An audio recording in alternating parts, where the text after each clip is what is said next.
तुमने पुलिस में मेरे खिलाफ कंप्लेन कर दी क्या? Ramesh ji, behave yourself. मैं ऐसा कुछ क्यों करूंगी? वो लोग यहाँ कुछ और काम से आए थे।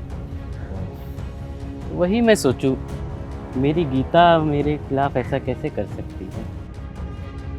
तो क्या सोचा फिर? नमस्कार, मैं हूं कंचन अवस्थी और स्वागत करती हूं क्राइम चक्र के इस नए एपिसोड में एक नई कहानी के साथ।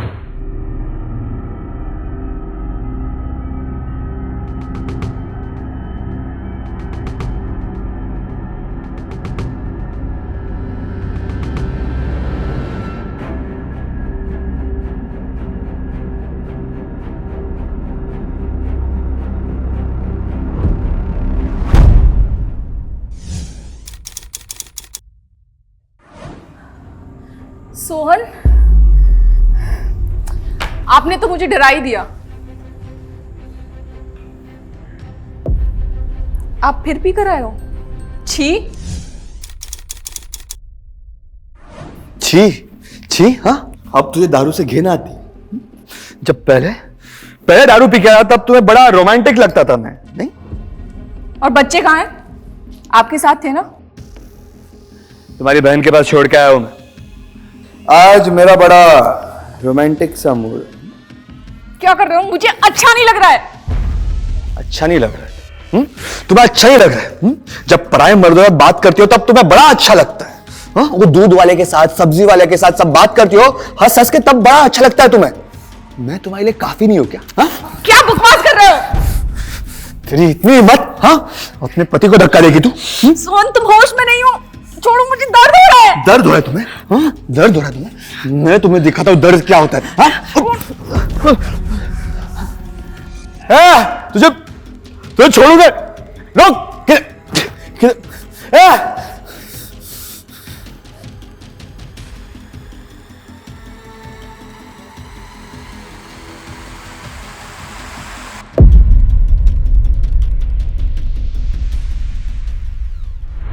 हमारा समाज अक्सर औरतों को अपनी जिस्मानी ज़रूरतों को पूरा करने का एक खिलौना समझता आया है। प्यार एक ऐसी चीज़ है जो इंसान को अंधा बना देती है। अच्छे बुरे, सही गलत के बारे में सोचने समझने की क्षमता इंसान की धीरे धीरे प्यार में पड़ के कम हो जाती है।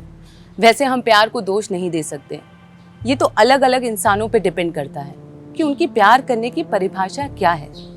कुछ लोग प्यार में कत्ल करना, लड़कियों के ऊपर एसिड फेंकना या ऐसे ही कई तरह के अपराध करने को भी प्यार समझते हैं, पर हकीकत में ये प्यार नहीं, पागलपन है। प्यार जब नकारात्मकता की हदें पार करने लगे तो वो पागलपन बन जाता है। ऐसा ही कुछ सोहन के साथ हो रहा था।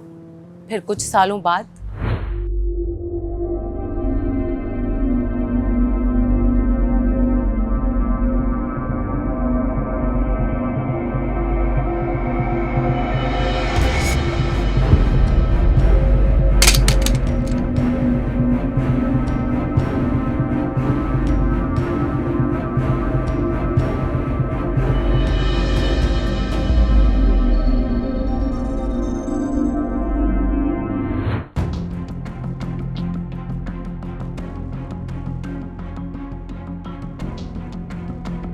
सर, हमारे खबरी का फोन आया था। उसने एक आदमी को घर में हथियार छुपाते देखा है। एड्रेस मिल गया। राजदीप, इस शहर में क्राइम काफ़ी बढ़ गया है, जिसका एक रीज़न ये है अवैध हथियार के सप्लायर भी हैं। हमें तुरंत उस जगह पर रेड मार के हथियार जब्त करने चाहिए और हो सकता है इस आदमी के थ्रू हम बड़े सप्लायर तक पहुंच पाएं। चलो। जी सर।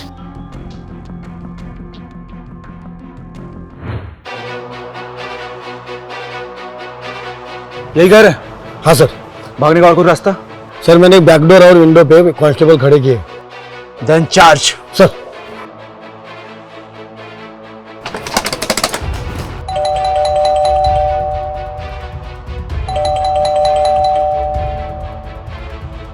इस टाइम कौन है यार?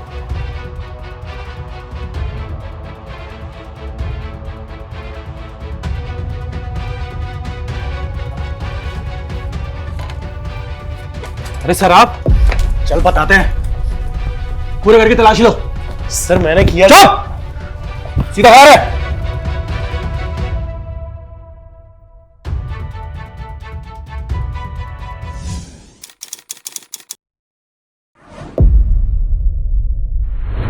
सोहन और गायत्री की कहानी के साथ ही यहाँ एक और कहानी चल रही थी, ऋषभ की कहानी। सोहन और गायत्री के झगड़े के कुछ सालों बाद ऋषभ नाम का एक व्यक्ति अवैध हथियारों के साथ पकड़ा जाता है। पुलिस को अपने एक खबरी से सूचना मिलती है कि एक व्यक्ति कुछ अवैध हथियार अपने फ्लैट में छुपाए बैठा है। पुलिस रेड कर ऋषभ नाम के इस व्यक्ति को कुछ हथियारों के साथ हिरासत में ले लेती है। पर क्या ये दोनों कहानियां आपस में जुड़ी हुई हैं? आइए देखते हैं।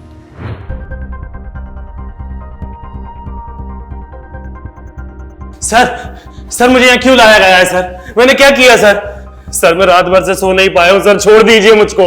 तुझे छोड़ दे ताकि तू बाहर जाके फिर से अवैध हथियार की सप्लाई शुरू कर दे और शहर में क्राइम बढ़ता रहे। बता, तेरी गैंग में और कौन कौन है? बोल। गैंग?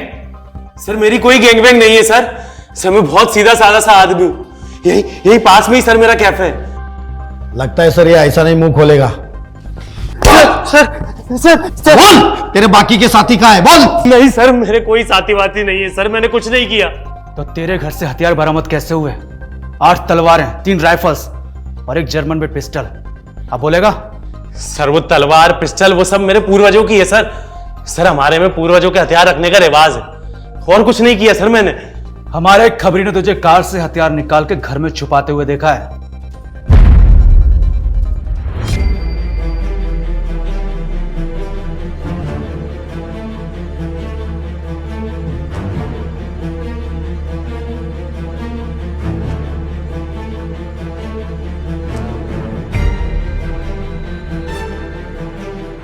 सर वो हथियार घर में रखे रखे जंग खा रहे थे सर, इसलिए मैं उन्हें साफ सफाई के लिए ले गया था।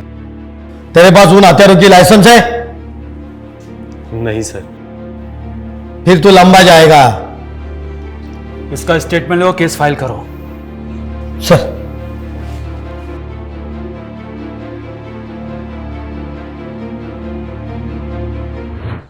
आसपास के खबरियों को एक्टिव कर दो।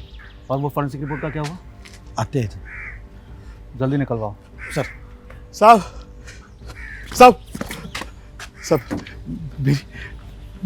मेरी बीवी को ढूंढिए साहब, मेरी बीवी को ढूंढ के दीजिए साहब। क्या रे, दारू पी के आए क्या? साहब दारू नहीं पिए तो क्या करूं साहब? 1.5 साल से मेरी बीवी लापता है। पुलिस से कितने चक्कर काटे पर कोई जवाब ही नहीं देता। घर पे 2 बच्चे हैं साहब, उनको क्या बताऊं? उनकी माँ मर गई है, जिंदा है, क्या बताऊं उनको? आपने कहा आपकी बीवी 1.5 साल से गायब है। हाँ साहब। क्या नाम है तेरे बीवी का? गायत्री वर्मा। ये कौन सा अनसॉल्व केस है? हम दोनों की पोस्टिंग होने से पहले एक केस पेंडिंग थी। मुझे कदम सर ने बोला था शायद वही केस होगा। साहब मेरी बीवी को ढूंढ के दीजिए साहब, मेरी बीवी को ढूंढ के दीजिए। आप घर जाइए, हम इस केस को देखते हैं। जाइए। ठीक है सर। मुझे इस केस की फाइल 5 मिनट में चाहिए। जी सर।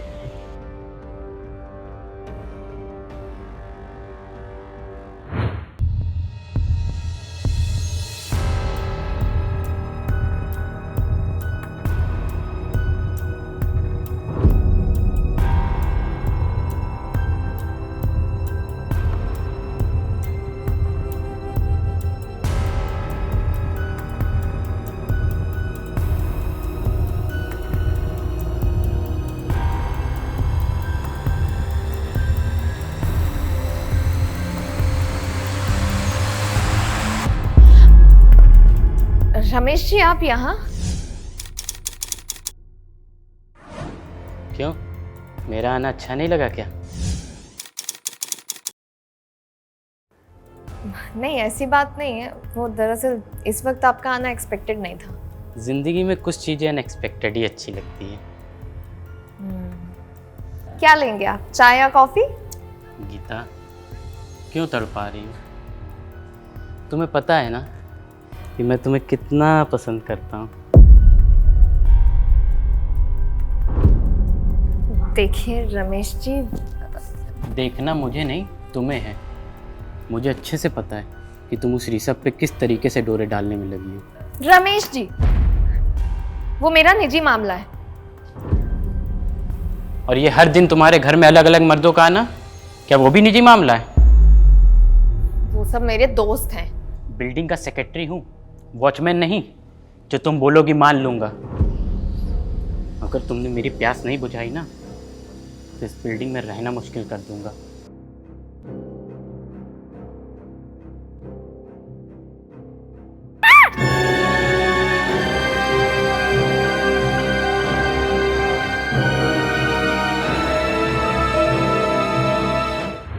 हमारे समाज में अगर मर्द जात की औरतों से दोस्ती है या औरतों की मर्दों से दोस्ती है तो उसे हमेशा ही गलत नज़र से देखा जाता है। क्या हम दोस्ती के रिश्तों को अपनाने में इतने नाकामयाब हैं? या फिर ये हमारे अंदर की ईर्ष्या है जो हमें दो व्यक्तियों के हंसने बोलने से होती है? गीता का मर्दों से दोस्ती का रिश्ता रखना उसकी बिल्डिंग के सेक्रेटरी रमेश को बिल्कुल भी पसंद नहीं था और वो इस बात को गीता के चरित्र से जोड़ के देखता था। रमेश गीता को पाना चाहता था, जिसके लिए वो गीता को धमकाता भी रहता था। क्या ये कहानी भी बाकी दो कहानियों की तरह आपस में जुड़ी हुई है? आइए देखते हैं। ये फोटो फिर से सभी थानों में सर्कुलेट करवा दो। अगर किसी को भी इसकी इन्फॉर्मेशन मिली तो ये केस हमारे लिए सॉल्व करना आसान होगा। 1.5 साल से एक औरत गायब है। ये केस काफ़ी टफ होने वाला है। क्या पता वो शहर में कहाँ हो, किधर हो, या वो जिंदा है या किस हाल में। चलो।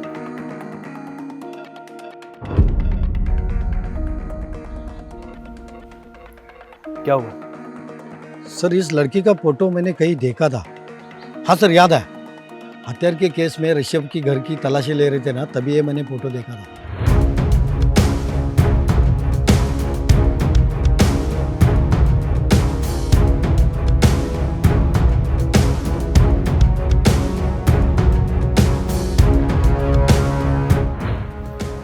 मतलब इस लड़की का कनेक्शन ऋषभ के साथ है? सर मैंने इन दोनों को साथ में भी देखा है शायद।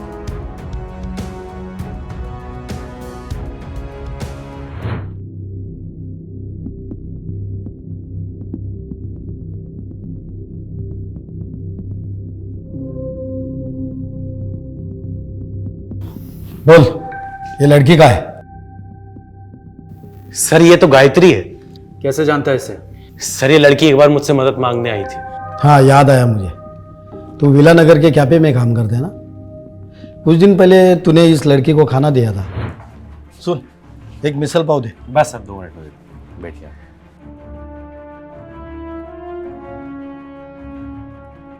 तुम भूखी हो, कुछ खा लो।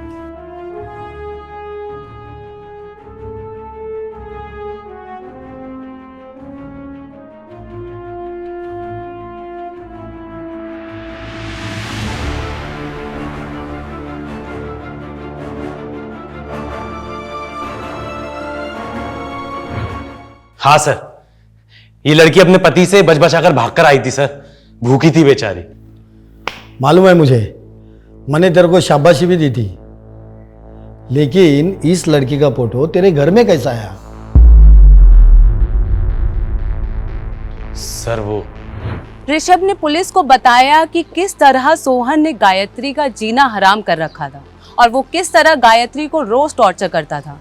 ये बात गायत्री ने दुनिया वालों से छुपा रखी थी, पर जब पानी सर से ऊपर आ गया तब गायत्री वहां से भाग निकली। गायत्री अपने बच्चों को सोहन के पास ही छोड़ के आई थी। शायद उसे मौका ना मिला हो अपने बच्चों को वहां से निकालने का, या फिर वो अपने बच्चों को साथ ना ले जाना चाहती हो। फिर कुछ समय तक गायत्री ऋषभ को नहीं दिखी, पर अचानक 1 साल बाद गायत्री ऋषभ को ढूंढते हुए कैफे जा पहुंची।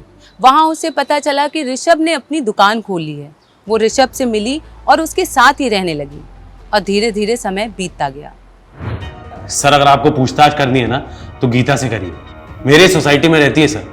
वो गायत्री से बहुत जलती थी और 1-2 बार तो उनका बहुत जोर से झगड़ा भी हुआ था सर।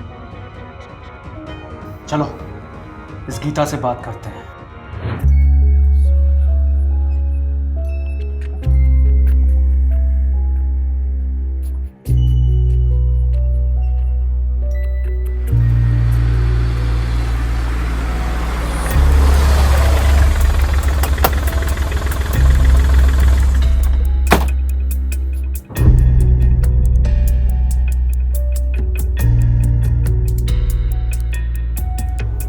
गीता जी आप ही हैं? जी सर, पर आप लोग यहाँ? गायत्री मिसिंग केस के बारे में आपसे पूछताछ करनी थी। कौन गायत्री? वो 502 वाली? ऋषभ की रख क्या? कुछ नहीं, वो ऋषभ से शादी के लिए बिना ही उसके साथ रहती थी। कोविड के दौरान सोसाइटी के सारे लोग अपने अपने गांव चले गए थे, कुछ ही लोग रह रहे थे यहाँ पे, और उसी वक्त वो ऋषभ के साथ रहती थी। आपका उनके साथ झगड़ा होता था? एक दो बार हुआ था। वो कोविड के टाइम पे कचरा इधर उधर फेंकती थी, बस उसी बात को लेकर। इसलिए कचरे के साथ आपने उन्हें साफ करवा दिया? मैं ऐसा क्यों करूंगी सर? इस केस से जुड़ी और कोई बात आप बताना चाहती हैं? अभी तो ऐसा कुछ याद नहीं आ रहा है, अगर मुझे याद आता है तो मैं आपको बताती। जरूर।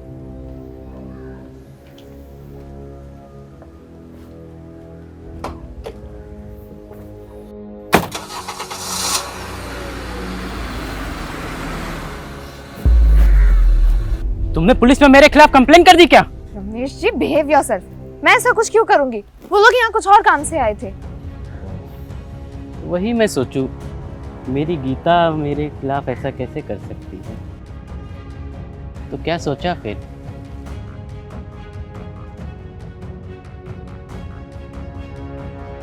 गीता रमेश की हरकतों से बहुत ज़्यादा परेशान हो चुकी थी। उसने सोचा कि ये सही मौका है अगर उसने पुलिस को बता दिया कि कैसे रमेश हर एक औरत पे बुरी नज़र डालता था, और रमेश ने गायत्री को भी अपनी हवस का शिकार बनाने की कोशिश की थी, तो उसे रमेश से छुटकारा मिल सकता है।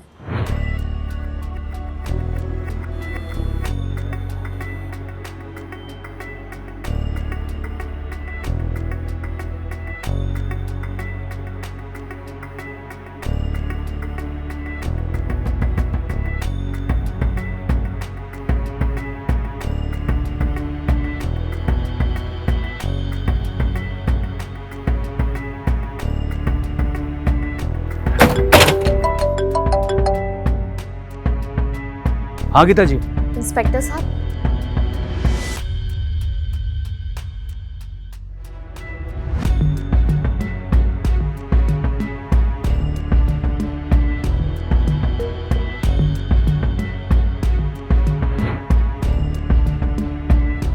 ठीक है, अच्छे से जाना, ठीक है? ठीक है, तुम भी जाना। ठीक है, बाय। बाय।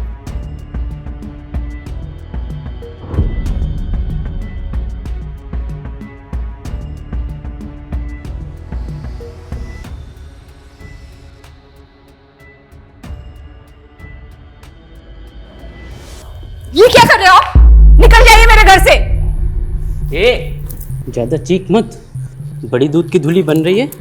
एक तो बिना शादी के यहाँ ऋषभ के साथ रह रही है, और मैंने जरा सा छू क्या लिया? शोर मचाएगी। क्या कर रहे हो आप मुझे? क्या कर रहे हो? छोड़ो मुझे! बचाओ! बचाओ!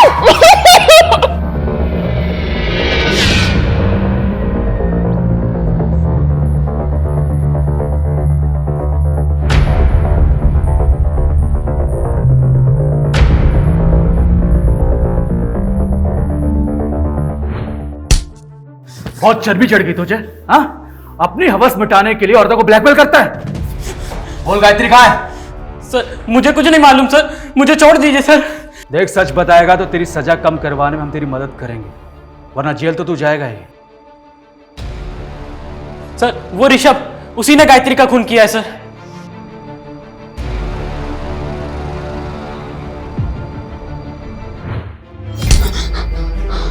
क्यों मारा गायत्री को? सर वो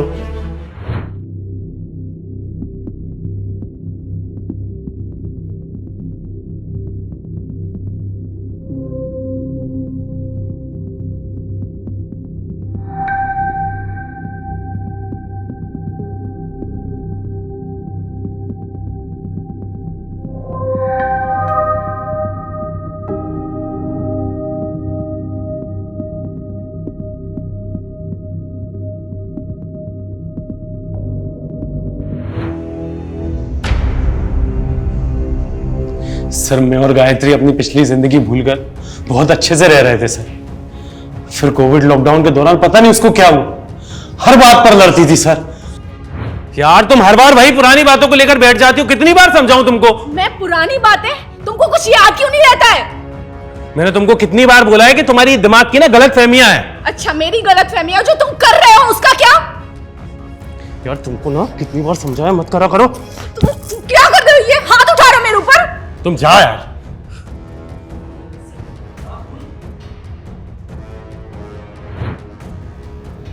और सर एक दिन पता नहीं मुझे क्या हुआ और मैंने अपना आपा खो दिया।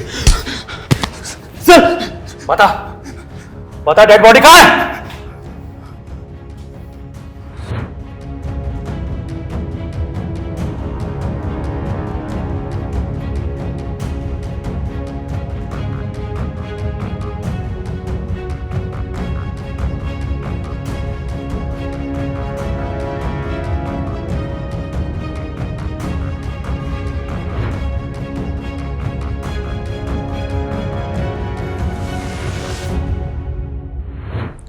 ऋषभ ने तो पुलिस को गायत्री की लाश के बारे में नहीं बताया, पर रमेश ने पुलिस को हर एक जानकारी दी।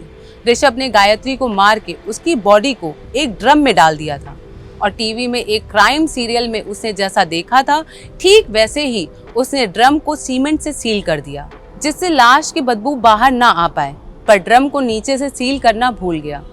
और जब ऋषभ शहर से बाहर किसी काम से गया था, तभी बदबू के कारण रमेश ने उसका फ्लैट खोला और उसे लाश के बारे में पता चला। ऋषभ ने ब्लैकमेल करके रमेश को अपने प्लान में शामिल कर लिया और दोनों ने मिलकर डेड बॉडी को जला के डंप कर दिया और मर्डर वेपन भी गायब कर दिया। पुलिस के पास कोई पुख्ता सबूत ना होने की वजह से ऋषभ और रमेश को अब तक सजा नहीं हुई है। मैं हूं कंचन अवस्थी और अब आपसे विदा लेती हूं। फिर मिलेंगे क्राइम चक्र के एक नए एपिसोड में एक नई कहानी के साथ। तब तक के लिए सावधान रहें, सतर्क रहें। जय हिंद।